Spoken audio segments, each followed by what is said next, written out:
ಶ್ರೀ ಗುರುಭ್ಯೋ ನಮಃ. ಮಾಯಕಾರ ಪ್ರಭುವೇ ನಮಃ. ಗಣೇಶ ದೇವಿ ವಾಗ್ದೇವಿ ಮಮ ವಾಕ್ಯ ಸಿದ್ಧಿ ಕುರು ಸ್ವಾಹ.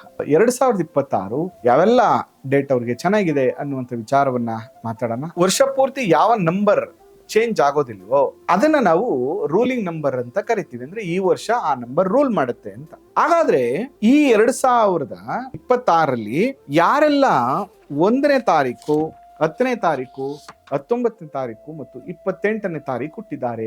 1ನೇ ತಾರೀಕು ಹುಟ್ಟಿರೋರಿಗೆ ಈ ವರ್ಷ ರೂಲಿಂಗ್ ನಂಬರ್ ಕೂಡ 1. ಆಕ್ಷನ್ಸ್ ಗಳು ಜಾಸ್ತಿ ಆಗ್ತದೆ, ರಿಯಾಕ್ಷನ್ ಗಳು ಕೂಡ ಜಾಸ್ತಿ ಆಗ್ತದೆ. ಸ್ವಂತ ಬಿಸ್ನೆಸ್ ಮಾಡಬೇಕು ಅನ್ನುವಂಥವ್ರಿಗೆ 2026 ಇಸ್ ವೆರಿ ಬೆಸ್ಟ್ ಇಯರ್. 10ನೇ ತಾರೀಕು ಹುಟ್ಟಿರುವಂತವ್ರಿಗೆ ಈ ಬಾರಿ 2026 ruling number 1 it is very positive. ಆದ್ರೆ ಈ ವರ್ಷದ ಕೊನೆಯಲ್ಲಿ ಏನ್ ಅನ್ಸ್ಬಿಡುತ್ತೆ ಗೊತ್ತಾ ನಿಮಗೆ? ಅಯ್ಯೋ ಏನೆಲ್ಲ ಮಾಡಿದ್ರು ಏನ್ ಮಾಡಿದ್ರು ಅಷ್ಟೇ. ನೀವು ತುಂಬಾ ಜನಕ್ಕೆ ಸಪೋರ್ಟ್ ಮಾಡ್ತೀರಿ, ಅವ್ರ ವ್ಯವಹಾರಿಕವಾಗಿ ಆರ್ಥಿಕವಾಗಿ ಒಂದು ಫೈನ್ ಡೇ ನಿಮ್ಗೆ ರಿಯಲೈಸ್ ಆಗುತ್ತೆ ಎಲ್ಲ ಸುಳ್ಳು. ನೀವು ಬೇರೆಯವ್ರಿಗೆ ಹೆಲ್ಪ್ ಮಾಡಿ, ಸಹಾಯ ಮಾಡಿ, ನಾನು ಬೇಡ ಅಂತ ಹೇಳ್ತಿಲ್ಲ. ಆದ್ರೆ ಫಸ್ಟ್ ನಿಮಗೋಸ್ಕರ ಒಂದಷ್ಟು ಮಾಡ್ಕೊಂಡು ನಿಮ್ಗೋಸ್ಕರ ಚೆನ್ನಾಗಿದೆ ಈ ವರ್ಷ.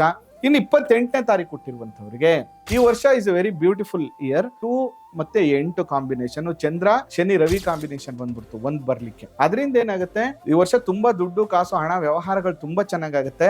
ಆದ್ರೆ ಮಾನಸಿಕ ಖಿನ್ನತೆ, ಸ್ವಲ್ಪ ಯೋಗ ಮೆಡಿಟೇಷನ್ಸ್ ಗಳು ತುಂಬಾ ಇಂಪಾರ್ಟೆಂಟ್. ಸೂರ್ಯ ನಮಸ್ಕಾರವನ್ನ ಮಾಡಿ ಈ ವರ್ಷ ತುಂಬಾ ಚೆನ್ನಾಗಿರುತ್ತೆ.